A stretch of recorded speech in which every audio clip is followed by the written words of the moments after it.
बिस्मिल्लाहिर्रहमानिर्रहीम। अस्सलाम वालेकुम नाज़रीन इकराम, मैं हूं मखदूम शहाबुद्दीन और आप देख रहे हैं मेरा फेसबुक और यूट्यूब चैनल। उम्मीद करता हूं आप सब लोग बखैर आफियत होंगे और जहां भी होंगे अपने अहले खाना समेत खुश भी होंगे और महफूज भी। नाज़रीन इकराम, सुबह होते ही एक बहुत बड़ी खबर सामने आ चुकी है और इमरान खान के खिलाफ एक नया लावा फटने को तैयार है। इमरान खान साहब की नाअहली के लिए और इमरान खान साहब की गिरफ्तारी के लिए एक बहुत बड़ी पेशरफ्त हो चुकी है। एक अहम शख्सियत के वादा माफ गवाह बनने की इत्तलात हैं और इस वक्त एक बहुत बड़ी गेम है जिसे आप कहते हैं ना कि ग्रेटर गेम। उस ग्रेटर गेम को समझने के लिए कुछ चीज़ें हैं, कुछ मामलात हैं और इमरान खान के खिलाफ जो केसेस चल रहे हैं उन केसेस के अंदर जो दीगर लोग हैं, जो शरीक मुल्ज़िमान हैं, उनके किरदार को समझना बहुत ज़्यादा ज़रूरी हो चुका है। तभी जाकर इस ग्रेटर गेम की समझ आएगी। अब 3-4 बड़ी इंपॉर्टेंट चीज़ें हैं जिन्हें आपने जहन नशीन कर लेना है। हमने आपके सामने पहले भी एक खबर रखी कि इस वक्त जो एहतसाब का मामला है, जो अकाउंटेबिलिटी का मामला है, जो कि नैब देख रहा है, उस सब के हवाले से 2-3 पिछले 48 घंटों के अंदर डेवलपमेंट्स हो गई। एक जानिब कल भी खान साहब जो हैं अपनी अहलिया बुशरा बीबी जो हैं उनके हमरा नैब में पेश हुए थे। सेकेंडली, नैब ऑर्डिनेंस जो है वो सदर मुमलिकत जो कि कायम मकाम सदर हैं सादिक संजरानी साहब, उन्होंने नैब ऑर्डिनेंस जारी कर दिया जिसमें तफ्तीश में अदम ताउन पर चेयरमैन नैब वारंट गिरफ्तारी जारी कर सकते हैं और इसके साथ ही साथ 14 रोज़ा जिस्मानी रिमांड के बजाय 30 रोज़ा जिस्मानी रिमांड दिया जा सकता है मुलजिम का। अब यहाँ पर एक और चीज़ मैं आपको ये बता दूं कि जनरल परवेज़ मुशर्रफ के दौर में जब नैब बनाई गई और नैब के हवाले से सारी चीज़ें आई, उस वक्त एक बड़ा ख़ास किस्म का यूनिट होता था नैब के अंदर और उस यूनिट की सरबराही एक 2 स्टार जर्नल यानी कि मेजर जनरल लेवल का ऑफिसर जो है वो किया करता था। और कहा यह जा रहा है कि वो स्पेशल इन्वेस्टिगेशन विंग जो है वो दोबारा एक्टिवेट कर दिया गया है और उसके अंदर एक मेजर जनरल साहब हैं, एक ब्रिगेडियर साहब हैं और फिर नैब के कुछ बड़े ख़ास किस्म के अफसरान जो हैं, एक आज़ाद कश्मीर और एक बलूचिस्तान से लाकर जो सिविलियन साइड के नैब के जो अफसरान हैं वो भी लाए गए हैं और इस यूनिट के अंदर जो सारी चीज़ें हैं वो इस वक्त की जा रही हैं। तो ये नुक्ता भी जहन नशीन रखें, बैक एंड पे ये चीज़ें जो हैं ये सारी की सारी चल रही हैं। अब यहाँ पर एक जानिब और मामला, अब ज़रा आप समझें कि किस तरह से घेरा जो है ना वो तंग किया जा रहा है। इस वक्त जनरल फैज़ हमीद साहब जो हैं उनके हवाले से भी ये चीज़ सामने आ रही है और ये बात इससे पहले भी सामने आई थी कि इमरान खान साहब के दौर के अंदर या फिर पिछले टेन्योर्स के अंदर जो अहम तरीन ओहदों पर बैठे हुए ताकतवर लोग थे, जो यूनिफॉर्म वाली साइड के लोग थे, अगर उन्होंने कुछ फाइनेंशियल गेन्स हासिल किए अपने ओहदे का नाजायज़ फ़ायदा उठाकर तो उनको भी रगड़ा लगेगा, उनके खिलाफ भी घेरा जो है वो तंग होगा। फैज़ हमीद साहब के खिलाफ भी कुछ शिकायतें इससे पहले भी नैब के अंदर आई, वो नैब ने वापस भेज दी। अब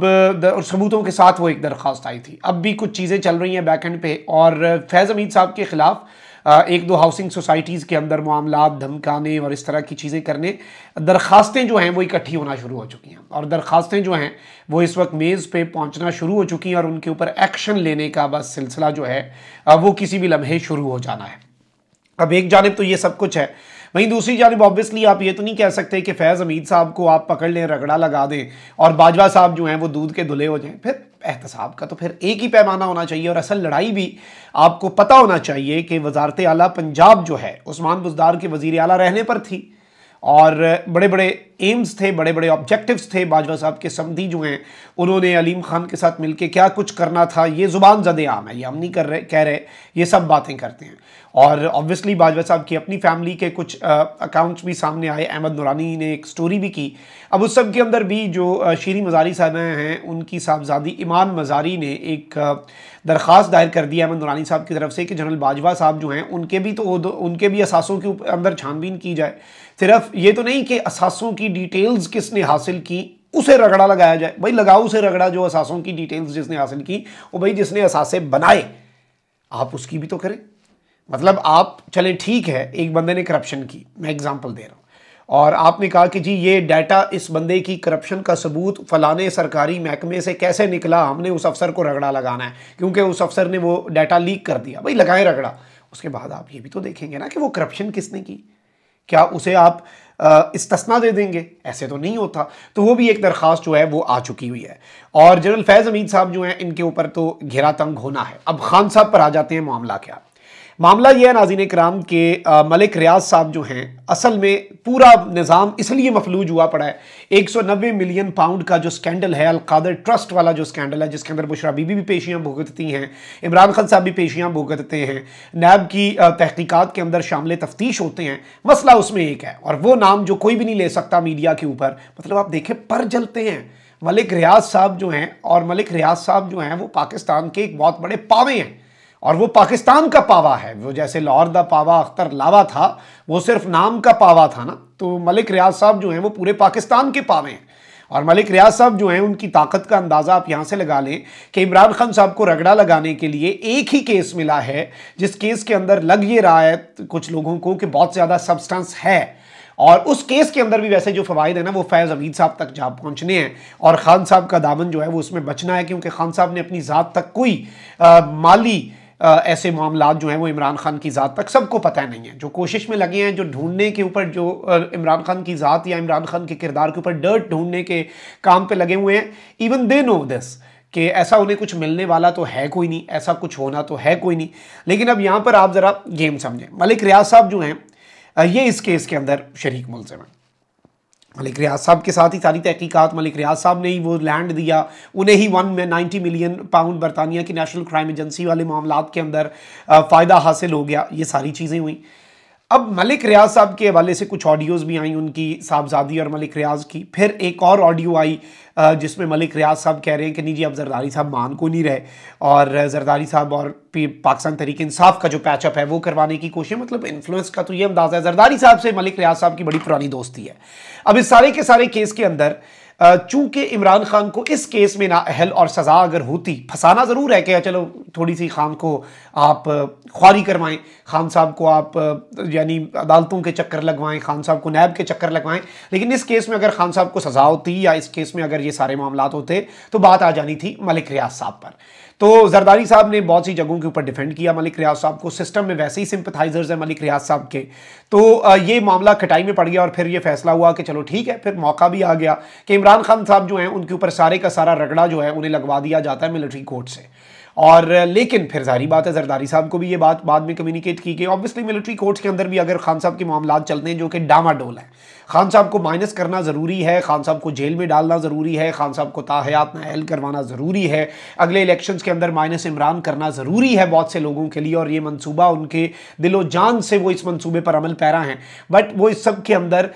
मिलिट्री कोर्ट्स को एक आखिरी ऑप्शन के तौर पर यूज़ करना चाहते हैं, वो इस तरह डायरेक्टली मिलिट्री कोर्ट्स के मामला जो हैं उनमें नहीं। तो जरदारी साहब को भी कम्युनिकेट किया गया कि जरदारी साहब बेंगते नहीं ना, फिर अब आपकी भी सियासी बका इसी में है कि खान माइनस हो, तो फिर आप अपने दोस्त को तो ना बचाएं। मलिक रियाज साहब जो हैं, क्या उन्हें पाकिस्तान के अंदर कुछ हो सकता है? तो बिल्कुल भी नहीं हो सकता। मलिक रियाज साहब जो हैं उन्हें वो इनविंसिबल हैं पाकिस्तान के मामलात के अंदर, और उनके जब नाम नहीं टीवी चैनल ले सकते, कहते हैं कि ताकतवर शख्सियत, बिजनेस टाइकून, मई इतनी बड़ी सज़ा, इतना बड़ा स्कैंडल, 190 मिलियन पाउंड का इश्तिहार है, मीडिया का फाइनेंशियल मॉडल है। और मलिक साहब वो अपनी जगह पे सच्चे हैं। मलिक साहब कहते हैं कि पाकिस्तान के अंदर फाइलों को टायर लगा के होता कुछ नहीं है, और वो इतने बड़े बड़े काम करने होते हैं। हमने पाकिस्तान के अंदर कुछ करवाना हो, छोटा सा काम हो, छोटी सी फाइल हो, आपको किसी छोटे से दफ्तर से छोटे से लेवल पे आपको काम करवाना पड़े, आप जितने मर्जी इन्फ्लुएंस लेके चले जाएं, जब तक आप फाइल को वो वाले टायर नहीं लगाते तब तक फाइल जो है वो दौड़ती नहीं है, तब तक फाइल वहाँ पे पड़ी रहती है, फाइल आपकी वहाँ पर गल सड़ जाती है, फाइल को टायर लगाने पड़ते हैं, और वो टायर जो है वो नोट से लगता है। मलिक रियाज ने ये कुलिया समझ लिया, उसने नौकरियाँ भी दी रिटायर्ड लोगों को, मलिक रियाज ने मसाजिद भी बनाई, मलिक रियाज ने लोगों को खाने भी खिलाए, मलिक रियाज ने मीडिया वालों की भी अयाशियाँ करवाई, मलिक रियाज ने मीडिया को एड्स की भरमार कर दी, ये सब कुछ किया। अब मलिक रियाज साहब जो हैं, लेकिन अब जारी बात है इमरान खान एक बहुत बड़ा दर्द सर तो बन चुके हुए हैं। तो मलिक साहब जो हैं, मलिक रियाज साहब, अब आपने बहुत सी चीज़ें ज़हन नशीन करनी है। जो नैब के अंदर नया यूनिट बन रहा है, ये सब कुछ हो रहा है, ये सब कुछ आपने जो मैंने इब्तदाई में बताया, आपने डॉट्स कनेक्ट करते जाना है। जाहिर बात है क्योंकि कुछ चीज़ें इशारों में ही बताई जा सकती हैं अभी तक एज ऑफ येट। तो मलिक रियाज साहब जो है, इनके हवाले से एक दावा सामने आ चुका है कि मलिक साहब को ये कहा गया कि मलिक साहब आपके लिए काम ख़राब हो जाना है, वरना आपको अब खान साहब जो हैं उनके खिलाफ वादा गवाह बनना पड़ेगा। तो मलिक रियाज साहब जो हैं, अगर वो एक शख्स के खिलाफ वादा माफ गवाह बन जाते हैं तो कल को मलिक रियाज साहब पे ट्रस्ट कौन करेगा? कितने लोग हैं बेनिफिशरीज हैं, पूरा निज़ाम आपका बेनिफिशरी है। मलिक रियाज साहब के लिए भी तो कितना डिफ़िकल्ट डिसीजन होने जा रहा है ये, कि आप देखें ना कि एक बंदा जो सबको खिलाता है और वो एक का एतराफ़ कर लेता है कि भाई मैंने इसे ये फ़ायदा दिया, बाकी तो सारे डर जाएंगे, फिर कल को कोई उससे कुछ लेगा ही नहीं, कल को उसकी फाइलों को टायर लगेंगे ही नहीं, ये भी तो उन्हें मसला होगा। लेकिन इस वक्त ये खबर दी जा रही है और ये क्लेम हुआ है एक साफ़ी की तरफ से कि मलिक साहब जो हैं वो इस सारे केस के अंदर वादा माफ़ गवाह बन सकते हैं, और मलिक साहब को ये भी बताया गया कि वादा माफ़ गवाह बनने के बावजूद सज़ा जो है वो हो सकती है, और उसके अंदर फिर बहुत सी गुंजाइशें निकाली जाएंगी। मलिक साहब के लिए मामला जो हैं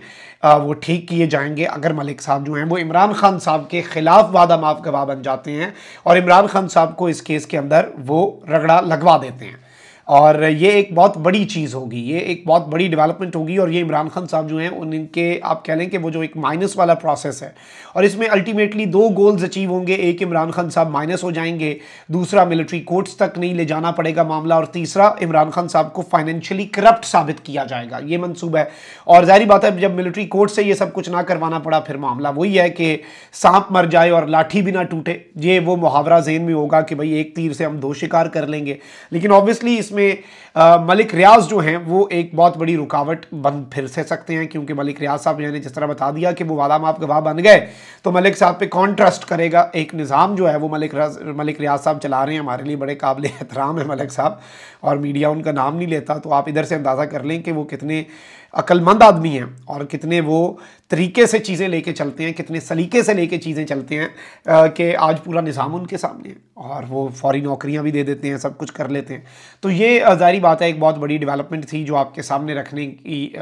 वजह यह है कि आपको अंदाज़ा हो जाए कि आने वाले दिनों के अंदर मामलात क्या हो सकते हैं, सूरत हाल क्या रुख इख्तियार कर सकती है, और how the things can unfold, और इमरान खान के ख़िलाफ़ कौन से हमा वक्त आप कह लें कि एट द सेम टाइम बहुत से मंसूबे चल रहे हैं इमरान खान साहब के ख़िलाफ़। हर तरफ से बहुत से प्लान्स जो हैं वो बने हुए हैं, plan A B C D, और ये नहीं है कि प्लान A फेल हुआ तो प्लान B, सारे प्लान्स एक साथ एग्जीक्यूट हो रहे हैं, क्योंकि इससे पहले जितने प्लान्स थे वो फेल हुए। तो ये वो बात है कि